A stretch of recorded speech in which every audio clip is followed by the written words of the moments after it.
तुम्ही त्यांना आरोप करायला स्वायत्ता आहे, ते माझे ज्येष्ठ आहेत, त्याच्यावर मी अधिक बोलणार नाही. त्याच्यामध्ये भाजप कुठे आहे? पण देवेंद्र फडणवीसांचं ऐकून तुम्ही दोघांनी युती केली काय स्वतः सांगून टाका ना. वरिष्ठ बाबा बीबी साहेबांनी बोललेला माझ्या तोंडात काय घालायला लागला?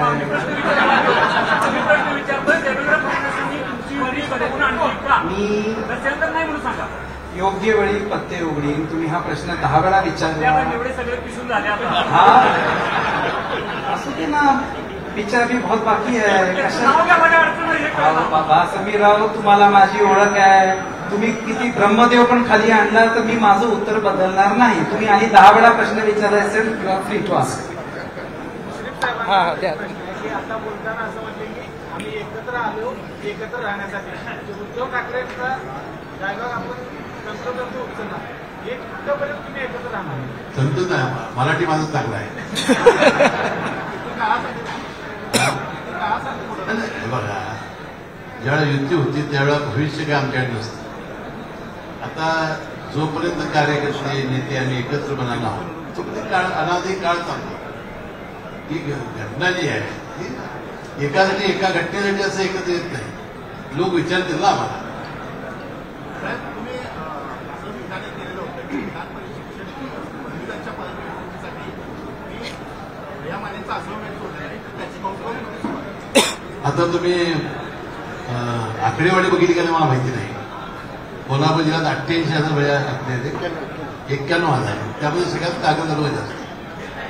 म्हणजे आमचा अशोक पण खेळा किती जोरात सुरू आहे बघा. सगळ्या राज्यात जास्त आकडेवारी कागद चालवला. आता हे बघा, ही युतीची आमची ज्यावेळी बैठक होईल त्यावेळेला आम्ही कसं निवडून येऊ हे आम्ही भारतीय जनता पक्ष आमचा मोठा भाऊ त्याला समजावून सांगेल, शिंदे गटाला सांगेल. चंद्रकांत दादांना अंगावर विधान केलेलं होतं की भैया माने.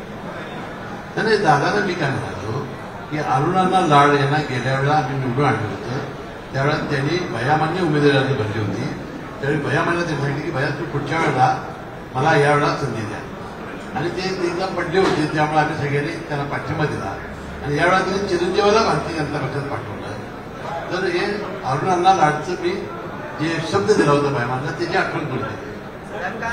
जेव्हा संकट आलेलं आहे त्यावेळी तुम्ही कार्यकर्त्यांची चर्चा केलेली आहे, सभा घेतली आहे. अनेक सभांमध्ये तुम्हाला आश्वासन आणावं झालेलं आहे. अशा या प्रसंगी तुम्ही कार्यकर्त्यांसोबत कुठल्या बदलला यापूर्वी आता आम्ही आमचा मेळावा आहेच ना. हे अचानक घडलं, काल आपण माफी मागितली, आज आम्ही आलो, आमची भूमिका स्पष्ट केली आणि आता मेळाव्यात आमच्या भावना व्यक्त करणार आहोत. एबीपी माझा, उघडा डोळे बघा नीट.